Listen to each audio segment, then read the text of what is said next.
जम्मू कश्मीर के लोग पिछले लंबे समय से जम्मू कश्मीर में चुनावों का इंतजार कर रहे थे और अब इलेक्शन कमीशन ने जम्मू कश्मीर में चुनावों का ऐलान कर दिया है। बात करने के लिए हमारे साथ कांग्रेस के वरिष्ठ नेता हैं रमन भल्ला, उनसे बात करते हैं। रमन जी, 10 साल के बाद ये इलेक्शंस यहाँ पर हो रहे हैं, बहुत लंबे समय से आप इंतजार कर रहे हैं, क्या तैयारी है आप लोगों की अब इलेक्शन? हमारी पूरी तैयारी है और हम बड़ी देर से इंतज़ार कर रहे थे, बड़ी देर कर दी आते आते।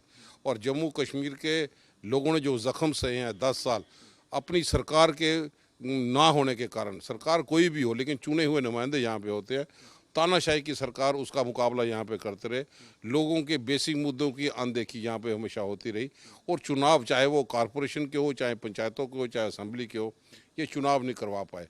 और आज हम फ़ख्र महसूस करते हैं कि इलेक्शन कमीशन ने फुल फ्लैज जो कमीशन आया, कांग्रेस ने दबाव बनाया, हमेशा हर बार लोगों की आवाज़ बुलंद करती थी कि यहाँ पे फौरी तौर पे डेमोक्रेसी को बहाल किया जाए और चुनाव से पहले पहले हमें रियासत का दर्जा दे दीजिए। आप उसके साथ एलजी की पोस्ट हमें देते हैं, गवर्नर की पोस्ट हटा के हमें डी ग्रेड कर रख दिया। और मैं समझता हूँ कि हालांकि हमें गुस्सा बहुत ज़्यादा है कि रियासत का दर्जा सरकार ने नहीं दिया, लेकिन चुनाव के सिलसिले में कांग्रेस कभी चुनाव से भागती नहीं, कमर कस के रखी है।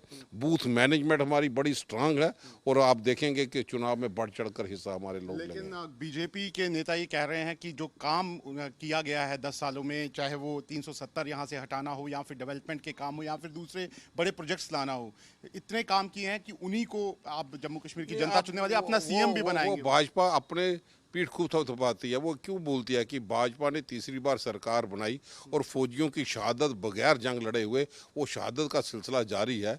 नौजवानों का रोज़गार कहीं नहीं, रिक्रूटमेंट स्कैम यहाँ पे देखने को मिले हैं, इन्वेस्टर कोई यहाँ पे आया नहीं। कोरोना के बाद ट्रांसपोर्ट सेक्टर बैठ के रह गया, टूरिज़्म सेक्टर को बढ़ावा देने के लिए जम्मू में कहीं पे ऐसा डेस्टिनेशन सेंटर बना नहीं पाए, रेफ्यूजियों को ये पैकेज पूरा दे नहीं पाए। और आशा वर्कर्स आज भी पुराने ऑनरेरियम पे लड़ रहे हैं, संघर्ष कर रहे हैं, कैजुअल लेबर्स लड़ रहे हैं। तो मैं समझता हूँ लोग बड़ा बेसब्री से इंतजार करें, सिर्फ उंगल का वो बटन दबाएंगे और भाजपा को मुंह की खानी पड़ेगी। लेकिन एक चीज़ ये थी कि अभी लोकसभा चुनाव हुए, आप सब लोग इकट्ठा आए थे, नेशनल कॉन्फ्रेंस आपके साथ आई थी। अभी फारूक अब्दुल्ला साहब ने कहा कि हमारा इकट्ठे आने का कोई इरादा, अलग अलग इलेक्शन हम लोग लड़ेंगे। ये वक्त बताएगा। ये हमारी नेशनल पार्टी है, सब लोगों को, ब्लॉक लेवल के वर्कर हो, कार्यकर्ता हो, नहीं तो सबको मिलके जो सुझाव यहाँ पे आएगा उसके बाद हमारी केंद्र की लीडरशिप तय करेगी। और बतौर नेशनल लेवल लीडरशिप के सिपाही हैं यहाँ पे, उसी को इम्प्लीमेंट करें। आखिरी सवाल सर, क्या लग रहा है कि कांग्रेस पार्टी किन मुद्दों को लेकर इस बार जम्मू कश्मीर चुनाव लड़ने वाली है? कांग्रेस बेसिक मुद्दों को लेके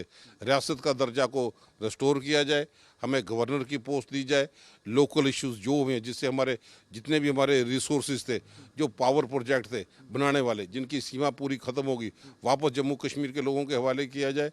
ये स्मार्ट मीटर हो, टोल प्लाजे वाले टैक्स हों, टैक्स वाले टैक्स टेरर क्रिएट करने वाले जितने भी मुद्दे हैं उन सब को लेके जनता के बीच में जाए। मोदी का मैजिक चलेगा इस बार आपको लगता है? मोदी का मैजिक 400 से वो 240 तक का मैजिक चलने वाला नहीं, वो हिंदू एजेंडा भी चलने वाला नहीं है।